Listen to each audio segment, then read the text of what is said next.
Welcome, superstar. This video is about how to create a coaching or consulting business that's rooted in purpose and passion. And here we are with part one, how to get started without getting derailed by self-doubt, haters, and obstacles. Let's go.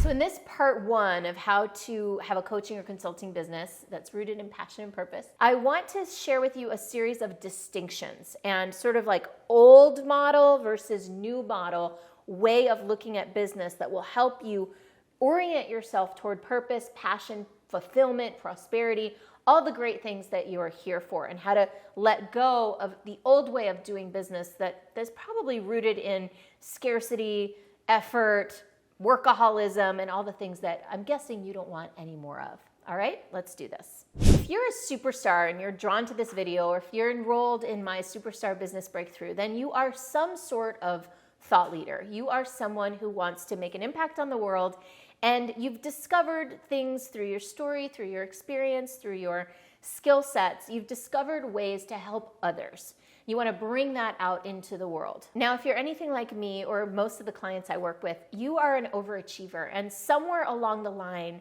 you gave, and perhaps you got overworked, you got stressed out, you got tired, and you're ready for a new way of doing business, and that's what brought you here. So we are going to focus on reorganizing and reorienting your entire business focus onto a new way of doing business that may feel a little bit unusual, may feel a little different, but I promise you it'll have a big impact in your outcomes in the business. And I want to address a common issue, a common belief system, which is that you can't have everything you want. The idea that you must sacrifice yourself in order to achieve, that you must sacrifice your time, your energy, your effort, maybe even your family or your self-care in order to have the success and achievement you want. And right away, I want to say that that is a paradigm that I am looking to break down. I've done it, I'm doing it, I should say, in my own life, and I've been helping a lot of other clients do it too. And that's the real purpose here today, is for you to bring your gifts more broadly into the world, to have a bigger audience, bigger impact, without sacrificing yourself in the process. And now, before I dive into the content, I do want to also share a little bit of my background. If you've heard me tell my story before, you know that I was a high overachiever. I made it, started making money, got promoted in my career, and then burnt out, crashed and burned about 8 years ago, and had to reorganize, reinvent, and restructure my business.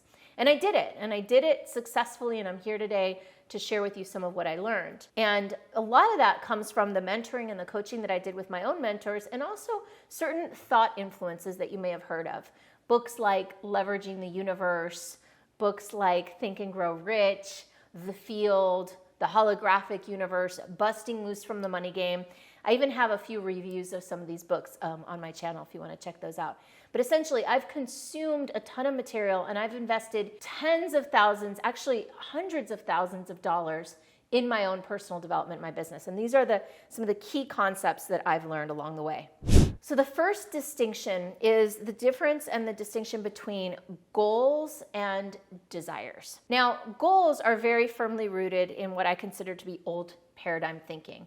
They are outcomes, and a lot of times the idea of a goal is that once we achieve this thing, once we have this outcome, then we will have what we desire, then we'll be happy. If I make enough money, then I'll have freedom. If I have more clients, then I'll be more successful, right? This kind of like old paradigm of once I achieve these things, then I will be happy, or I'll have these this way of being that I want. Instead, in this new paradigm, I invite you to consider desire. Now, desire can get a bad rap out there. A lot of times desire is only associated with things that are, for example, sexual in nature. And I want to bring desire back to the idea of wanting to have an experience of life, to live in a new way, to live in a way that you desire to live. So tapping into desire as a barometer or an indicator of direction. So really tapping into an innate desire is a way of finding a north, finding a true north, finding a new path, finding curiosity, finding what's calling you forward. A lot of times goals, I feel like, are numerical, they are functional, they're based in what we should do. Like a lot of times if we're in business, here's an example. I remember I did this. It's like, okay, I made $200,000 last year, so my new goal is $250,000. That seems reasonable. It's an increase over last time. There's a, 25% increase. Okay, that sounds reasonable. That's my new goal. And a lot of times desires are externally driven. They're driven by, well, what is everybody else doing out there? Well, so-and-so increased by 20%. She says it's, in this book, it says that I should be increasing 10%. So, that's what I'm going to create. And so a lot of times goals, I think, are built around societal structures and, what other people are doing, and they're not internally driven. I know that sometimes goals are internally driven, like that happens. And generally, I see people deriving their goals from some sort of sense of should. Now, let's switch to the focus on desire. Desire is more focused on something internal that you want to experience. It's more emotional in my world. That's how I look at it. It's more connected to emotions. If you have a desire, you know what it's like to desire something and go after it and get it. Like nothing will stop you. It's very different from a goal, which a lot of times we have a goal like, oh, I want to lose 20 pounds, and then we never do it. Well, because the desire might not be strong enough. And so focusing in on desire is really focusing in on a way of feeling on your way to the things that you want to create. In other words, instead of having a goal of losing 20 pounds, focusing in on more of the desire to feel healthy and strong in this moment. Not that once I get there, then I'll feel good, but rather, how do I feel good right here, right now, today? And really tapping into the desire that's underneath a goal or an objective. And then once we've tapped into desire, sometimes it's a lot easier to come up with a goal that aligns with that desire. So I'm not saying throw away the concept of goals, but really to reorient them so that they're born of desire rather than of something external. Number 2 is the distinction between focusing on or making decisions from circumstance versus making decisions from vision. So I had a really clear example of this recently in my business. So I'll share the example and then I'll break it down a little more. I was in a retreat a couple months ago, and we were, doing the business breakthrough retreat like we do. And I had invited the new people in the room to consider enrolling in my influencer circle, which is my 1-year program. In that room, there were a few people interested. There's always some people that want to do it, some people that are not interested, and some people that are on the fence. But there were a few people that were really interested, and they, filled out the form and said, yeah, I'm curious, I want to learn more. So I sat down with one of the people, and she was like, oh my God, this is for me. How do I make this happen? I don't have any money, but I know I need this and I know I want this. How do we make this work? And that was really fun and exciting to work with. She ended up enrolling and she's been doing amazing. Then there was someone else in the room that was like, yeah, I want this, but I've got this problem, which is that I don't have any money.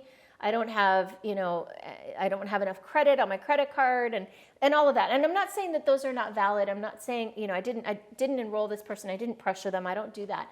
But I did notice that both of them wanted to enroll. But one of them operated from vision. Like, how do I make this happen? Who do I have to be? What do I have to do to get this vision that I want? And the other one was firmly rooted in, I want this, but these are my circumstances. This is what's true.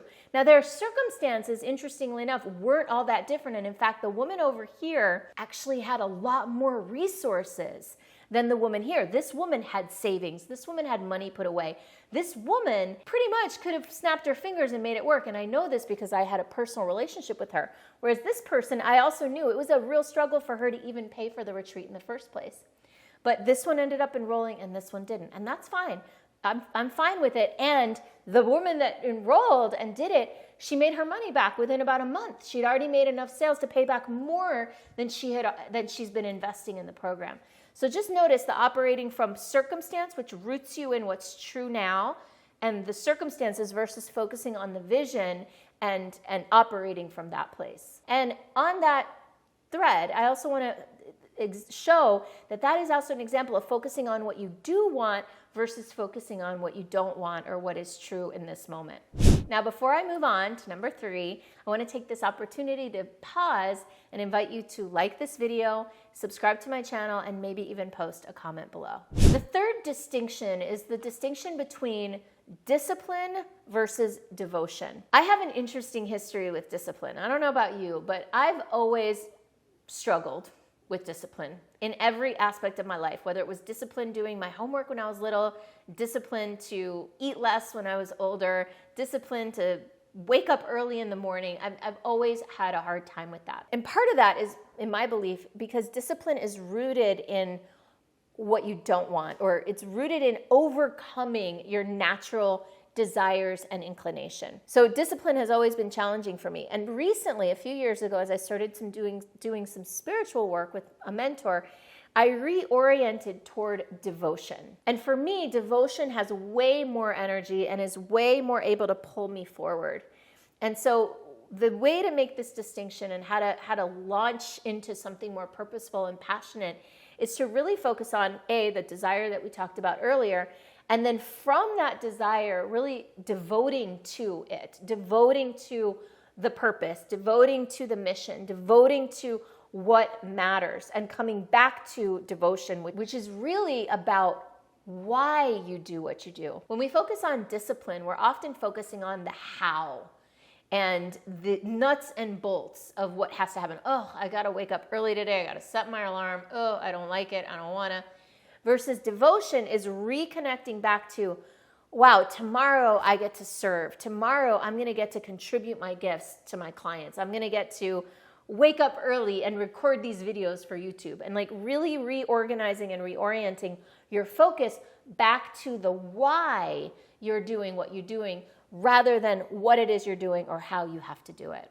The next distinction, which I briefly intimated, and the last one, is the distinction between how versus what. Oftentimes, as we're building something new and we come up with a new idea, we might get caught up in how is that going to happen? All right, I want to create this new thing. I've got this new idea. Here's all the things I'm going to have to do to get there. So right away, we're focusing on how and all the operational pieces versus on what we're doing. And one of the ways that I think this is really important is that we often get into the how too early. So I like to think of it as like the distinction between the creative process and the editing process.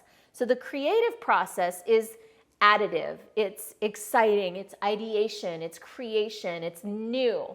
And for people like us, superstars, right, who are high creators, that part is fun. And when we move over into this how piece, that can also sometimes be a little more draining. And so if we start to immediately go from what we're doing to how, and we start to bring the how into the what process, we could get derailed, we could get discouraged, we get into mechanic-y mode rather than staying in creation mode.